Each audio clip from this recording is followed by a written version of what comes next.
আমরা এখানে আমি তোমাদের জন্য এই পরীক্ষা আগামীকাল পরীক্ষা আসবে আমি এখানে লিখছি 9 এবং 10 একটা অঙ্ক এখান থেকে পাওয়া যাবে বরং এগুলো তো আসবে থেকে বেশি কিছু কি বুঝতে পারছেন কথা আমি এখানে প্রত্যেকটা অঙ্ক আজকে একবারে করে দেখা দিব তোমরা ঘরে যায় পরে এগুলো বিস্তারিত প্র্যাকটিস করবে ঠিক আছে বাস মনোযোগ দিবা খাতায় তুলতে বললে বলবো না তুলতে বললে তুলতে হবে শুধু মনোযোগ সহকারে ক্লাসটা কি করবা প্রথম প্রশ্ন মালিকানা সত্ত্বের পরিমাণ নির্ণয় মালিকানা সত্ত্বের পরিমাণ বের করতে কেন কিচ্ছু লাগবে না জাস্ট বলে দিলে তাকাবে প্রশ্নের নাম কি বলতেছি মালিকানা সত্ত্বের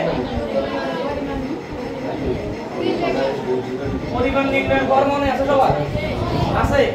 কার কার মনে আছে কি তারিখ বিবরণ বিস্তারিত টাকা পরিমাণ টাকা তাহলে আমি পরিমাণ নির্ণয় কর থেকে রাখলাম তারিখ বিবরণ বিস্তারিত পরিমাণ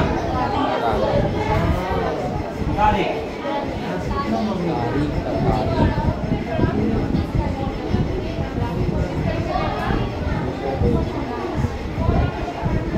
পরিমাণ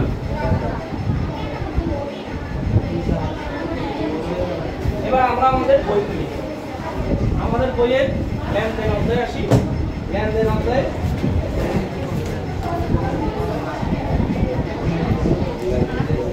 অঙ্ক নাম্বার হচ্ছে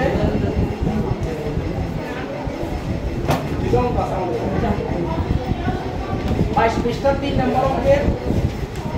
ক নম্বর অঙ্কটা আমরা করব মানে আমি যে টপিকে আলোচনা করতেছি এখানে একটা প্রশ্ন দেওয়া আছে ওকে ওটা কথা বলি আসো কি বললাম আমরা ওই আমার কাছে বই আছে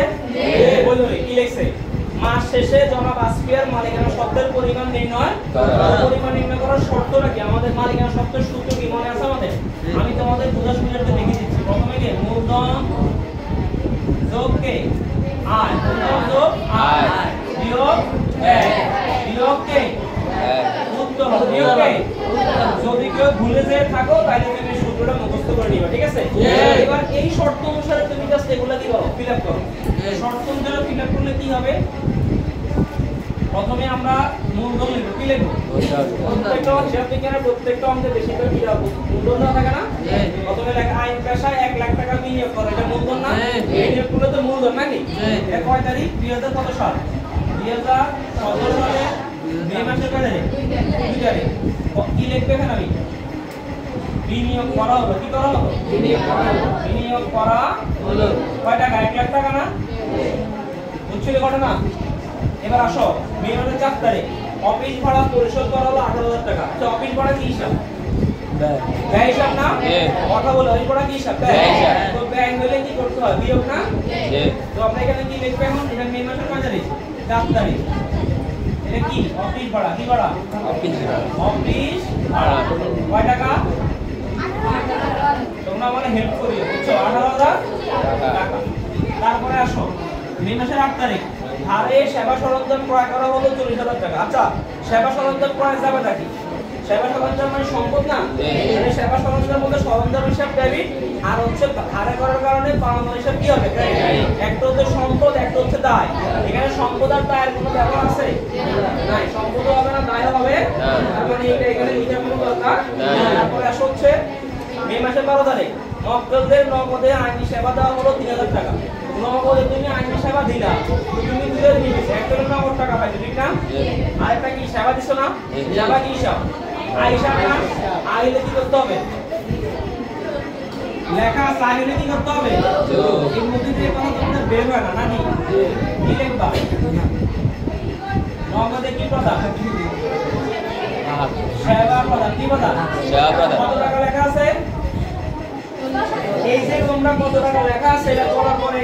10 সেকেন্ড পজ দাও কেন দাও তোমরা জানো না কত টাকা লেখা আছে বলো না কেন কত টাকা 3000 টাকা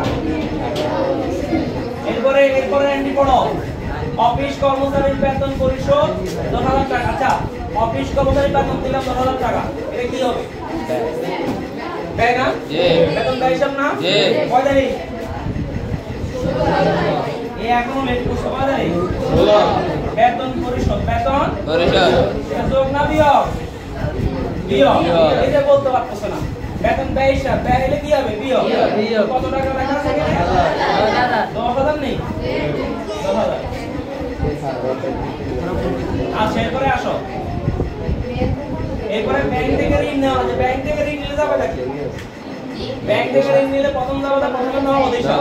একটা ব্যাংক ঋণ নগদ সম্পদ ব্যাংক ঋণ কি হিসাব দায় একটা সম্পদ একটা কি দায় এখানে সম্পদের দায় কোন জায়গা আছে এখানে তারপরে লাস্টেরটা দেখো মক্কেলদেরকে ধারে আইনি সেবা দেওয়া হলো 60,000 টাকা ধারে আইনি সেবা দিলে সেবা দিলে আয় হয় না আয় হয় এটা এখানে কত লাগে না এটা হলো 27 সিলেক্ট বা ধারে কি প্রদান সেবা প্রদান কয় টাকা 60,000 এটা কিন্তু কি হবে গো কি হবে এবারে 30 তারিখ বাকিতে কিন্তু সেবা সরঞ্জামের মূল্য পরিশোধ 30,000 টাকা তুমি যে বাকিতে পণ্য কিনছিলা ওটা মূল্য পরিশোধ করলা তাহলে কি বাকিতে 5,000 হিসাব 5,000 কমে গেলে 5,000 হিসাব কি হবে ডেবিট আর নগদ টাকা চলে যাওয়ার নগদ হিসাব কি হবে ক্রেডিট একটা সম্পদ একটাকে দায় সম্পদ দায় মানে এখানে শর্তের মধ্যে আসবে তাহলে এখানে আর কোনো কিছু আছে এবার তুমি যোগ বিয়োগ করে দাও যেটা আসবে সেটা তোমার কি आंसर এই অঙ্ক তোমাদের পরীক্ষায় থাকবে ক্লাস 9 10 লিখে রাখো পরীক্ষায় অঙ্ক থাকবে এটা কষ্ট করো